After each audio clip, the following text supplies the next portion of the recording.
Welcome to the Old Guy Bourbon Channel. And why do we call it that? Well, because I'm an old guy, and that's bourbon. And today we'll be reviewing Rebel 100. Now, this brand used to be called Rebel Yell until 2020. Now, Rebel Yell came out in the 1930s in the old Stitzel-Weller distillery. And it was marketed in the South. And the reason it was marketed in the South and in the South only is because the Rebel Yell was the Confederate battle cry. So it was promoted, as Confederate, pro Confederacy, and it was only marketed in the South until the '80s when it went. I think a new owner got a hold of it, and then it went national. But it kept the Rebel Yell name right up until 2020.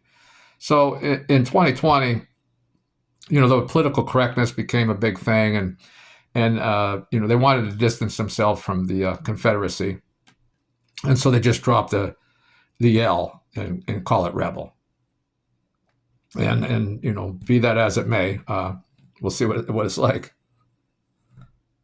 So it's a nice golden color, not too light.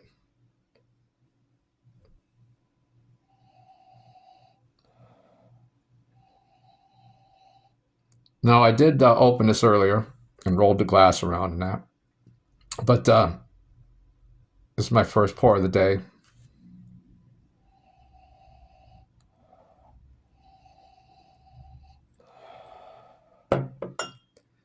Now on the nose, surprisingly, I'm getting some hay, getting a roll in the hay, or maybe some dried grass.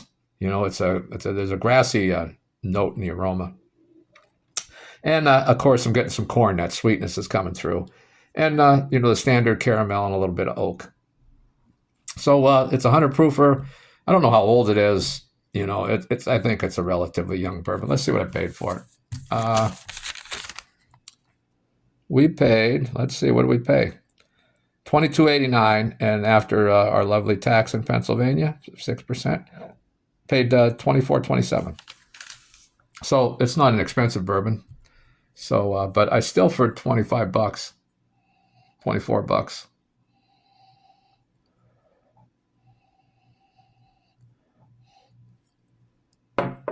Yeah, the nose it's weak.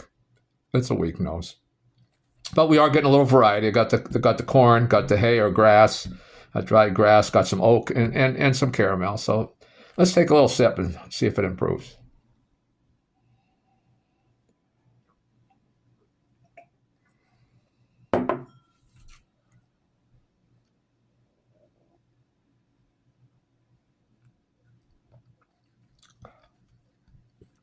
Now, as I've mentioned in previous videos, the first sip of the day, you get a lot of alcohol. It's hot. And it just always is. On the subsequent sips, it will not be like that, hopefully. And you'll be able to get the flavors more. So, but I did get some, and I got definitely ethanol there, which, is usual on the first sip.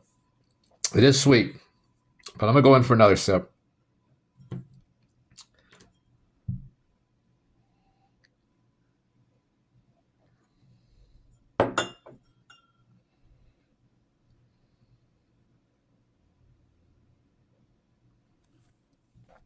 I'll give it a fair chance here.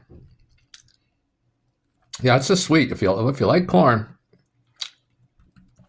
this is definitely sweet. There's some vanilla. I'm getting a little vanilla, a little that caramel, and a little pepper. It's a little peppery, not overpoweringly, but there is a little pepper there. On the back end, the finish. Again, that corn sweetness, pepper, and a little bit of oak.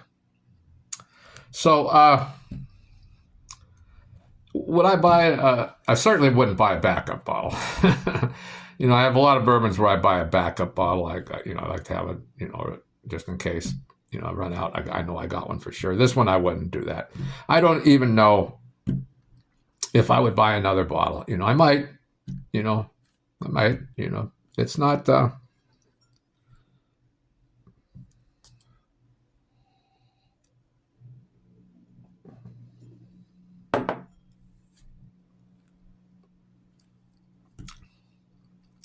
it's not disappointing.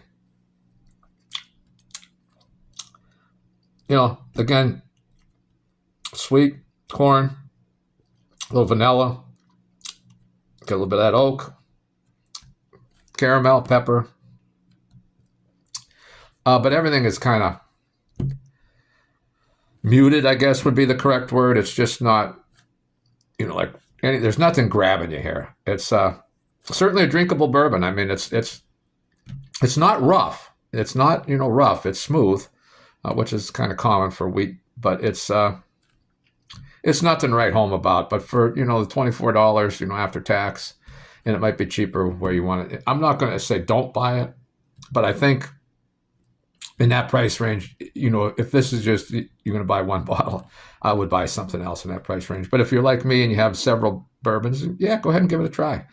Well, what's my next review going to be? Well, we're going to do the Knob Creek single barrel next, and that's 120 proof. And you can see I've drank some. I know kind of what to expect here.